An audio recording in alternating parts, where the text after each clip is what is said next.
जय हिंद दोस्तों। तो कैसे हैं आप सभी लोग। मैं आशा करता हूं कि आप लोग काफी बढ़िया होंगे। दोस्तों आज के इस वीडियो में हम आपके साथ शेयर करने वाले हैं क्वेश्चन बैंक 2023 से रिलेटेड महत्वपूर्ण जानकारियां, यानी कि क्वेश्चन बैंक पढ़कर बोर्ड परीक्षा में एक अच्छा खासा रैंक कैसे लाया जा सके, यानी कि अच्छा खासा नंबर हम कैसे प्राप्त कर सकते हैं। साथ ही साथ इससे जितने भी आपके डाउट हैं आप लोग कमेंट कर रहे थे, तो इससे पहले मैं आपको बता दूं कि हमारे चैनल पर आप पहली बार विजिट कर रहे हैं तो देखिए हमारे चैनल जो है प्रत्येक साल जो है बोर्ड एग्जाम में बेहतर से बेहतर आपको अंक दिलाने का काम करता है, ठीक ना। तो यदि आप सब्सक्राइब नहीं किए तो सब्सक्राइब कर लीजिए। यहाँ पे A to Z जानकारियां दी जाएगी, कैसे हम कॉपी को लिखेंगे कि बोर्ड परीक्षा में बेहतर से बेहतर अंक आएगा। साथ ही साथ प्रश्न का एनालिसिस किया जाएगा कि कौन महत्वपूर्ण है और किस पर हमें ज्यादा कार्य करना चाहिए ताकि हमारा रिजल्ट जो है बेहतर से बेहतर आ सके, ठीक ना। तो कैसे पढ़े क्वेश्चन बैंक, बोर्ड एग्जाम में कितने क्वेश्चन आता है, ठीक ना।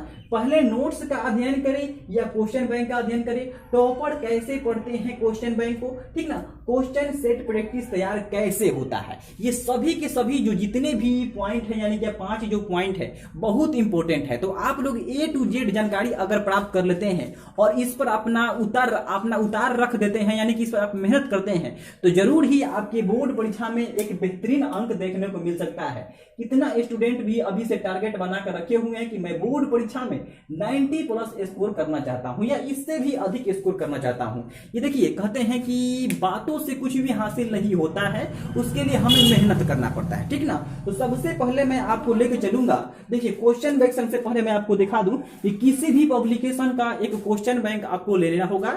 जैसे कि मार्केट में बहुत सारे क्वेश्चन बैंक उपलब्ध है, आपको जिसका भाषा पसंद है, जिसका पेज पसंद है, जिसका लिखावट पसंद है, जिन्होंने बेहतरीन तरीका से तैयार किया है, उसी क्वेश्चन बैंक को लीजिएगा, ठीक ना। तो सबसे पहले देखिए हमारे पास जो उपलब्ध है किसी स्टूडेंट का है, ठीक ना। तो स्टूडेंट का है तो विद्या भारती पब्लिकेशन का ये क्वेश्चन बैंक लिया है, ठीक ना। देखिए ये जो है न्यू गोल्डन का है और ये बोर्ड एग्जाम के लिए बहुत ही महत्वपूर्ण है। मैं इसका कोई भी एडवर्टाइजमेंट नहीं कर रहा हूं, ठीक ना। ये मुझे खुद भी अच्छा नहीं लगता है क्योंकि इसमें कई गलतियां रहता है, ठीक ना। तो कमी हर किसी में होता है, आप देखकर खरीदिएगा, ठीक ना। तो एक ही लेने का इसका फायदा कि हम इसे क्यों पढ़ेंगे, क्या जरूरत है इसे पढ़ने के लिए। हमारे पास नोट्स उपलब्ध है, इतने सारे एनसीईआरटी के बुक भी हैं। देखिए जब आप घर का भोजन करते हैं, भोजन करने के अलावा भी आप होटल हो गया या जो भी आप जैसे कि होटल हो गया, होटल में के भी आप थोड़ा सा खाना खाते हैं, ठीक ना।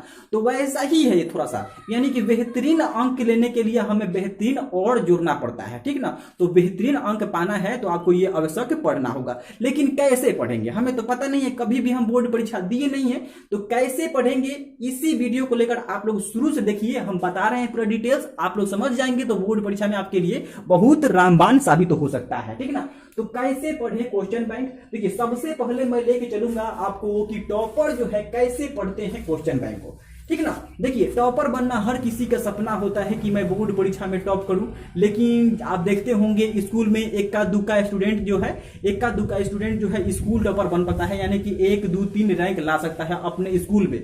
इसके अलावा भी जो है बोर्ड एग्जाम में जो है बहुत कम स्टूडेंट जो है टॉप 10 में जा पाते हैं, ठीक ना। देखिए टॉपर बनना हर किसी का सपना होता है, आखिर क्यों नहीं बन पाते हैं। हमारे पास भी 2 ही हाथ है, हमारे पास भी 2 ही आंख है और एक ही मुंह है, और हम भी उतने घंटा ही पढ़ाई करते हैं जितना वो पढ़ाई करता है, ठीक ना। हमारे पास भी 24 घंटा है, उसके पास भी 24 घंटा है, लेकिन फर्क कहां पे आ जाता है कि हम जो है बोर्ड परीक्षा में अच्छे खासे नहीं ला पाते हैं और एक पढ़ने वाला विद्यार्थी जो है आपका 450 प्लस नंबर क्रॉस कर जाता है, ठीक ना। तो उसका एक रणनीति है, उसका एक टाइम टेबल है, उन्होंने अपने जो भी शेड्यूल बनाया है उसको डेली फॉलो कर रहा है। आप क्या करते हो, आप समय को टालते हो कि मैं कल कर लूंगा।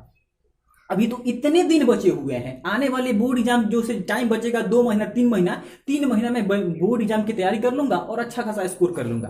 देखिए कहते हैं कि देखिए जब अचानक कहीं से आग लग गया ना, तो हम अचानक कुआं खोदकर आग को नहीं बुझा सकते हैं। ठीक इसी प्रकार जब बोर्ड एग्जाम जो है 2 महीना 3 महीना रहेगा तो उस समय आप बोर्ड एग्जाम की तैयारी बेहतर से नहीं कर पाएंगे। ठीक इसी प्रकार आपको अभी से ही बोर्ड एग्जाम की तैयारी एकदम बेहतरीन तरीका से शुरू कर देनी चाहिए यदि आपने नहीं किया है तो, ठीक है। हमारे चैनल से ही मदद मिलेगा आपको, ऑब्जेक्टिव की सहायता जितने भी हो सकता है मैं करवाऊंगा, ठीक ना। उसके बाद मैं बता दूं, देखिए कि पहले नोट्स का अध्ययन करें या क्वेश्चन बैंक का, ठीक है। तो सबसे पहले आप किसी कोचिंग को ज्वाइन किए हुए हैं, यूट्यूब क्लास के माध्यम से अपना क्लास कर रहे हैं, देखिए सबसे पहले आपको क्या करना पड़ेगा, आपको अपना नोट्स पढ़ना होगा। जो भी आपका नोट्स है एनसीईआरटी से तैयार किए हैं या किसी अदर पब्लिक की पब्लिकेशन या जो कि प्राइवेट बुक है उससे तैयार किए हैं, तो पहले आपका नोट्स जो है उसको आपको अध्ययन करना पड़ेगा, एक बार दो बार रिवीजन करना पड़ेगा। उसके बाद आप जो चैप्टर पढ़िएगा, मान लीजिए रासायनिक अभिक्रिया आपका हो गया है, ठीक ना, रासायनिक अभिक्रिया एवं समीकरण हो गया है, तो उस चैप्टर को उठाइए और क्वेश्चन बैंक को लीजिए, ठीक ना। क्वेश्चन बैंक को लीजिए और क्वेश्चन बैंक से देखिए कि उसमें कौन कौन से प्रश्न पूछे गए हैं, कौन कैसे कैसा कैसा प्रश्न आया है। मात्र एक ही जरिया है, मात्र एक ही रीजन है क्वेश्चन बैंक पढ़ने का। आप कहीं पे जाते हैं, मतलब पता नहीं होता है कि ये रास्ता जो है किधर जाने वाला है, ठीक ना, तो पूछते हैं ना भला आदमी ये रास्ता जो है यहाँ चल जाएगा, तो ठीक इसी प्रकार जो है इसमें पूछने की कोई जरूरत नहीं है। इसमें हम जानेंगे कि बोर्ड एग्जाम में प्रश्न जो है किस प्रकार की पूछे जाते हैं, लो लेवल का रहता है कि हाई लेवल का रहता है, किस चैप्टर से अधिक प्रश्न आए हुए हैं 10 साल में। तो एनालिसिस के लिए हम लोग जानने के लिए जानते हैं कि सोचते हैं कि कितने प्रश्न आएंगे, कौन सी बेहतर होगा, कौन सा अच्छा होगा, उसके लिए हम लोग पढ़ाई करते हैं, ठीक। उसके बाद देखिए हम बता दें कि आपको कि बोर्ड एग्जाम में जो है कितने क्वेश्चन बैंक आता है आपके क्वेश्चन बैंक से। तो देखिए बोर्ड एग्जाम में प्रत्येक साल जो है 15% आपका जो है प्रश्न रिपीट होता है, यानी कि सोशल साइंस का हो गया, साइंस का हो गया, मैथमेटिक्स का होगा, डायरेक्ट रिपीट हो जाता है, यानी कि जैसा सवाल है और वैसा ऑप्शन है, एम 2 कॉपी आपकी बोर्ड एग्जाम में देखने को मिल सकता है। कितना, तो 15% हो सकता है, किसी किसी साल 10% भी रहता है, यानी कि अधिक बार देखा गया है कि 10% और 15% आपके बोर्ड एग्जाम में पूछे जाते हैं क्वेश्चन बैंक से प्रश्न। जो भी आपका 10 साल का 12 साल का क्वेश्चन बैंक है उसको एक बार आवश्यक आपको 2 बार 3 बार रिवीजन करना चाहिए और पढ़ना भी चाहिए, ठीक ना। वही बात कर लेते हैं अब 5वां पॉइंट, ठीक है ना, क्वेश्चन सेट प्रैक्टिस कैसे तैयार किया जाता है, ठीक ना। आपको पता है कि बोर्ड एग्जाम में बेहतर अंक तभी आते हैं जब हम बेहतर तरीका से तैयारी करते हैं, ठीक है। तो सेट प्रैक्टिस बहुत ज्यादा इंपॉर्टेंट है। आप देखे होंगे कि कॉम्पिटिटिव एग्जाम जितना भी हो रहा है उसमें व्यक्ति को सेट प्रैक्टिस या सीरीज कराया जाता है, ठीक ना। तो यही सेट प्रैक्टिस है। तो सेट प्रैक्टिस आपको अपने से तैयार करना पड़ेगा। जितने भी आपके जो प्राइवेट बुक है, एनसीईआरटी बुक है, उनमें जितने भी ऑब्जेक्टिव का कलेक्शन है उसको सबको एक जगह लिखिए और उसको लिखकर अपने से तैयार कीजिए और अपने से तैयार करके टाइमर सेट कर लीजिए कि हम 1 घंटा में इतने प्रश्न को सोल्व कर देंगे। तो यही होता है सेट प्रैक्टिस। तो अपने से तैयार करना सीखिए, ठीक ना।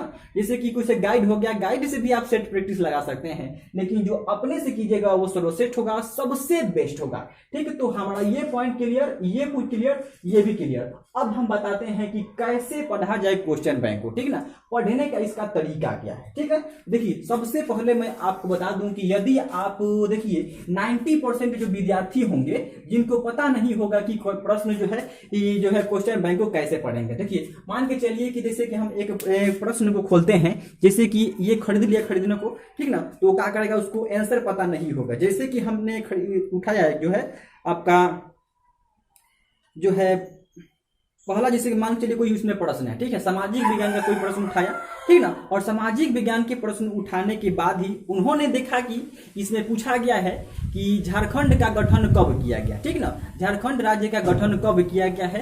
तो उसको पता नहीं है कि इसका आंसर क्या होने वाला है, तो वो डायरेक्ट जाएंगे इसे उत्तरमाला पे, यानी कि इसके आंसर में, और देखेंगे कि आंसर इसका ए है कि बी है कि सी है कि डी है, ठीक ना। तो आपको ऐसे नहीं करना पड़ेगा, आपको पहले इसके जो नोट्स है उस नोट्स को अध्ययन करना पड़ेगा, और नोट्स अध्ययन कर लेंगे तो आवश्यक ही आप इस प्रश्न को सोल्व कर देंगे। तो आपको पता होगा कि झारखंड राज्य का गठन कब हुआ था, 15 नवंबर 2000 ईस्वी को इसका गठन हुआ था। काफी इंपॉर्टेंट प्रश्न है, कई बार आपकी बोर्ड परीक्षा में ये पूछा जा चुका है। तो यही एक रणनीति है। अगर इसको आप समझ गए हैं तो वीडियो को लाइक कर दीजिए, अपने फ्रेंड के पास शेयर कर दीजिए, क्योंकि हम जल्द ही लेकर आने वाले हैं आपके महा सीरीज, यानी जितने भी आपके ऑब्जेक्टिव होने वाले हैं, मैथ से लेके सोशल साइंस, सभी एकदम महत्वपूर्ण सीरीज एकदम बारी बारी से चलने वाला है। तो thank you so much for the watching के लिए।